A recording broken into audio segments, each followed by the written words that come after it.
Olá galera, bem-vindos a mais um vídeo de aula aqui no meu canal. Sou o professor Alan e estarei apresentando para vocês a continuação do nosso estudo referente à disciplina Matemática Discreta 2. E o tema do vídeo aqui é Propriedades das Árvores. Nesse vídeo aqui, gente, nós vamos estar apresentando 3 teoremas que vão estabelecer relações entre quantidade de vértices, quantidade de arestas, folhas e também de vértices internos em árvores. Alguns deles vão se aplicar a árvores, apenas a árvores em área cheia, e um outro vai se aplicar a qualquer tipo de árvore. Tá certo? O conceito de árvore em área cheia foi visto na videoaula passada, aí na nova playlist da disciplina Matemática Discreta 2. Tá certo? Se você não viu, veja lá. Mas eu vou relembrar ele aqui também na hora do exemplo. Então, ó, teorema 1. Uma árvore com n vértices tem n-1 arestas.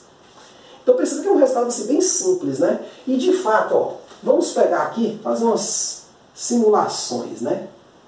N, que é o número de vértices, e E, vamos usar E para o número de arestas. Então, se eu tiver uma árvore só com um vértice, ele vai ter um vértice e 0 arestas. Necessariamente, se eu acrescentar mais um vértice, gente, esse vértice tem que vir junto com a aresta, por quê? Porque senão eu teria um grafo desconexo, e a árvore tem que ser conexa. Então eu ligo, obviamente, esse único vértice aqui. Então eu passo a ter 2 vértices e apenas uma aresta. Se eu colocar mais um vértice, digamos, ligando a esse primeiro aqui, vamos dizer que ele seja a nossa raiz, né? Não sei se a árvore aqui precisa ser raizada ou não. Nesse caso aqui, a gente pode considerar que ela tem essa raiz aí. Então eu ligo, então ao colocar esse vértice aqui, eu necessito dessa aresta para não ser desconexo. Então eu vou passar a ter 1, 2, 3 vértices e 2 arestas. Aí eu coloco mais um vértice aqui. O que acontece? 4 vértices, 1, 2, 3, 4 e 3 arestas, ó. Então você vai percebendo que a cada novo vértice que entra, eu ganho também uma aresta. Só que lá no começo, no primeiro vértice, eu não tinha aresta. Então eu sempre vou ficar devendo, né, uma aresta aí. Ou seja, vai ser sempre uma aresta a menos que o número de vértices. Então é um resultado assim, bem fácil da gente memorizar. Isso aqui não é necessariamente uma prova, mas provavelmente a demonstração desse teorema segue nessa linha aí. Tá certo? Esse resultado aqui é geral, serve para qualquer tipo de árvore. Por outro lado, esse teorema 2 aqui é um pouco mais restritivo. Ele só vai se aplicar a árvores em áreas cheias. Mas vamos ler. Uma árvore em área cheia com I vértices internos tem N igual a M vezes I mais 1 vértices. Então ele estabelece uma relação entre o número total de vértices, tá certo? O grau de emariedade dela, o número de vértices internos mais 1. Então se eu tiver duas dessas variáveis aqui, eu consigo achar a terceira. Então, se eu tenho N e tenho I, eu consigo achar N. Se eu tenho I e tenho N aqui, eu consigo achar N. É só isolar, né, e fazer essa continha. Então, eu tenho essa primeira relação. Mas, só vale para árvores em áreas cheias. O que é uma árvore em área cheia, gente? É uma árvore no qual cada vértice interno tem uma quantidade M de filhos. E todos eles têm que ter essa mesma quantidade. Se, por exemplo, eu estou numa árvore ternária, ela recebe esse nome porque o número máximo de filhos de um vértice é 3. Se todos os outros vértices internos tiverem exatamente 3 filhos, ela vai ser cheia. Se caso um desses vértices internos tenha só um filho ou 2 filhos, não seja 3, então ela não vai ser cheia. Isso aí foi falado no vídeo passado aí da playlist, tá certo? Então vimos um exemplinho para a gente aplicar esses teoremas aqui. O que esse exemplo diz? Ó, é possível existir uma árvore binária cheia com 6 vértices internos e 11 arestas? Se sim, desenha. Então, olha, vamos... Né, esse aqui é um teorema mais de existência, né? Seria um erro a gente começar tentando desenhá-lo. Até porque se essas quantidades aqui fossem maiores, provavelmente não seria um bom caminho. Então vamos tentar usar os teoremas para ver se a gente consegue chegar, por exemplo, aqui eu tenho vértices internos e tenho arestas, talvez no número de vértices dessa árvore. Ou em alguma estranheza, como enunciado, que aí vai dizer que ela não pode, algum absurdo, né? Vai dizer que aí de fato ela não pode existir. Então, ó, temos que o teorema 2, né, que é esse aqui, ó, teorema 2, ele estabelece o seguinte, que N igual a M vezes I mais 1. Daqui nós temos o seguinte, que nós podemos achar um número de vértices, por quê? Porque como minha árvore é binária, o M é 2. E o número de vértices internos, que é I, vale 6. Então eu acho o número de vértices dela. Então N é igual a 6 vezes 2 mais 1, que é 13. Então essa árvore tem 13 vértices. Se ela tem 13 vértices, quantas arestas ela tem que ter, gente? Assim, a árvore em questão deve ter quanto? 13 menos 1 igual a 12 arestas e não 11. Logo, não é possível desenhar. Logo, esta árvore não existe.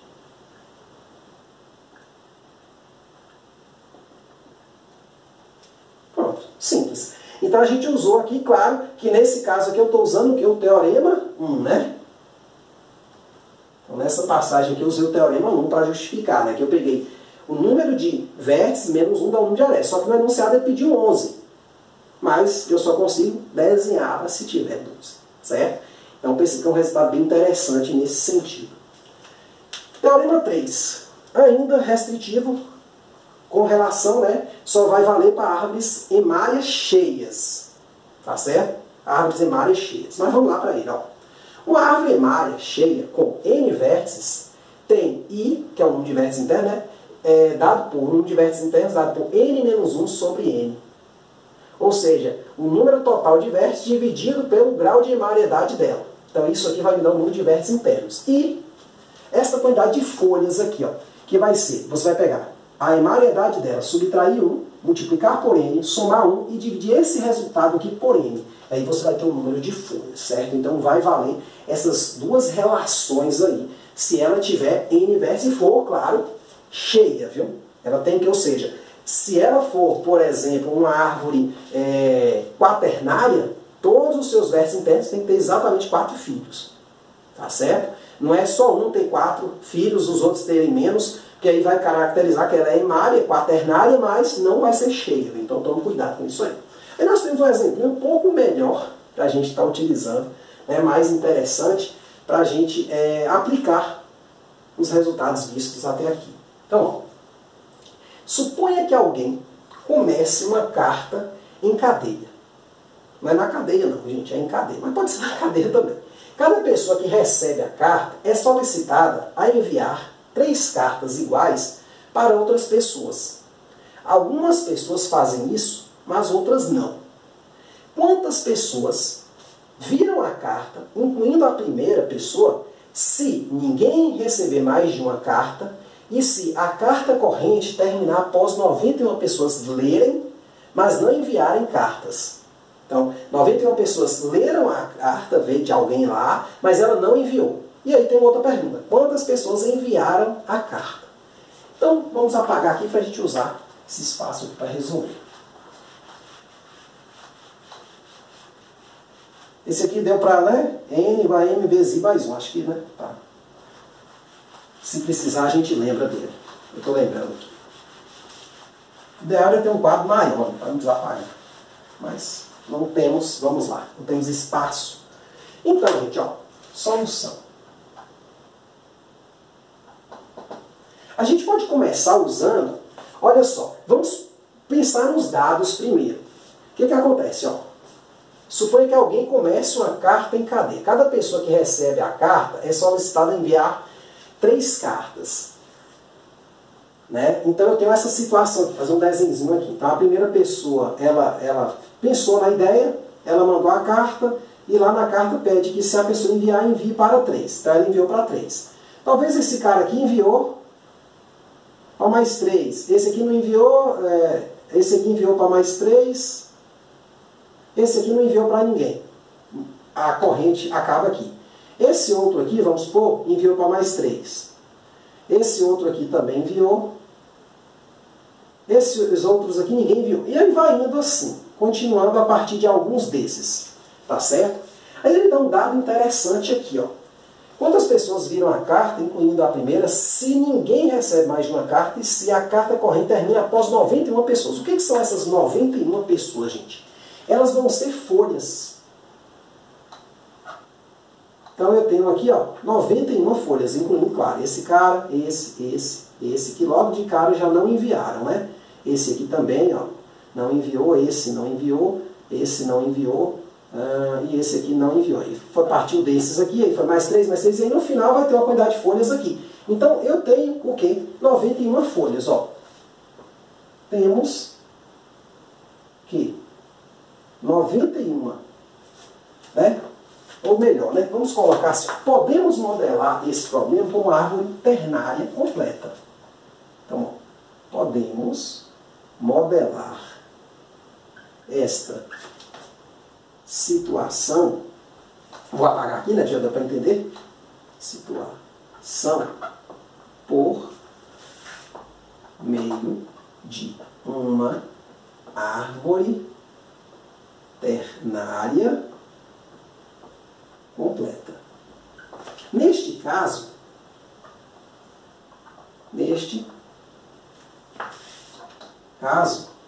nossa árvore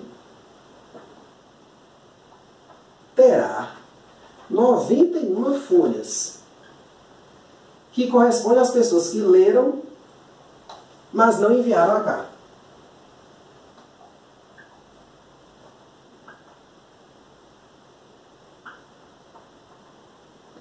Agora, a gente pode tentar utilizar alguma dessas formas. Olha só, como nossa árvore ela é ternária, completa, né? Porque se a pessoa enviou, ela enviou para 3. Então aqui ninguém pode enviar a carta só para 2. Então se ela enviou carta, ela enviou para 3 ou não enviou para ninguém. Então eu já sei que ela é ternária completa.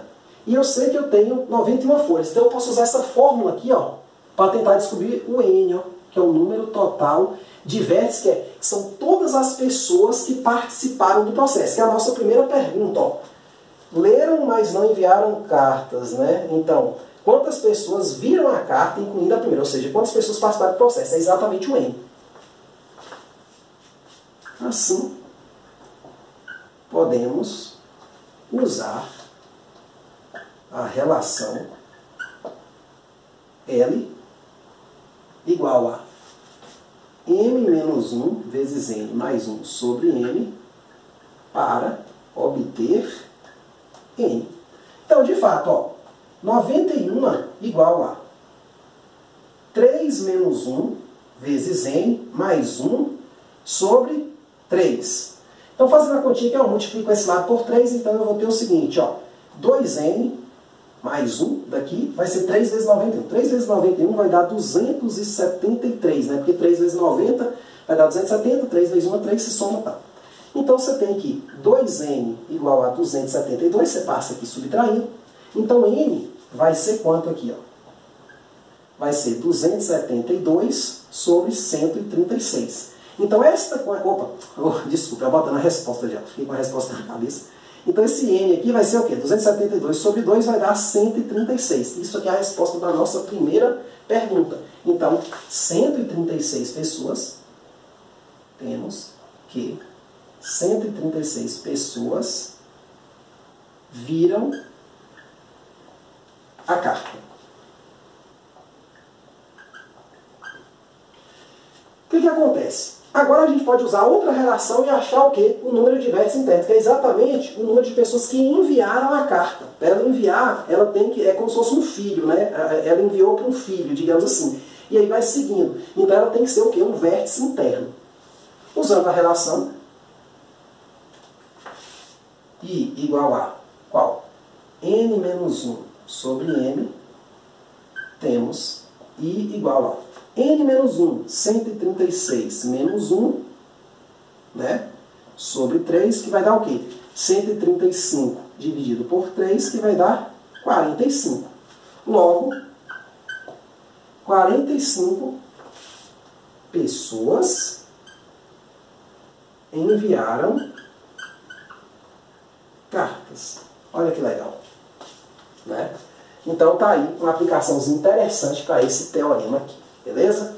Então é isso aí, gente. Espero que vocês tenham entendido, espero que tenham gostado. Eu vou voltar com um pouquinho mais de teoremas com quantidades, mas essa aula aqui eu diria que são aqueles mais... uma quantidade maior de resultados, digamos assim. Mas nas outras aulas terão também mais teoremas, né, envolvendo quantidades, tá certo? Então é isso aí, espero ter te visto. Muito obrigado. Até a próxima.